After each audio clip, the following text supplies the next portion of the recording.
думала, почему нет, да? У нас же очень много таких умных, талантливых девушек, мамочек. Почему они не могут построить себе карьеру в IT-сфере?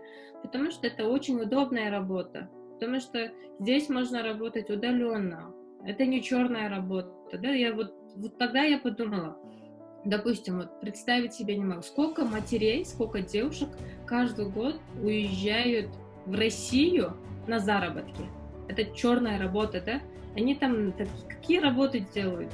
Моют полы, там стирают, посуду моют, очень много разных дел. И по сравнению с теми делами, которые я делаю, да, у меня вообще суперская работа, я говорю.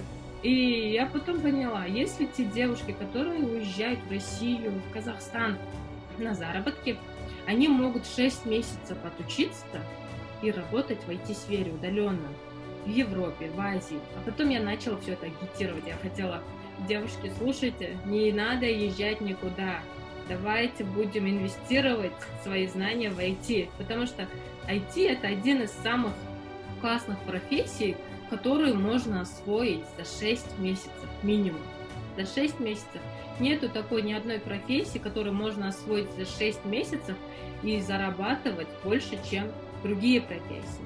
Вот тогда для меня идея пришла, что нужно показать людям, нужно сказать им, что это возможно, что можно работать. Я на своем примере хотела показать, что я не человек из технологий, да, я с 11 класса или с первого курса учила кодировать. Я на это пришла буквально год назад, и у меня это получилось.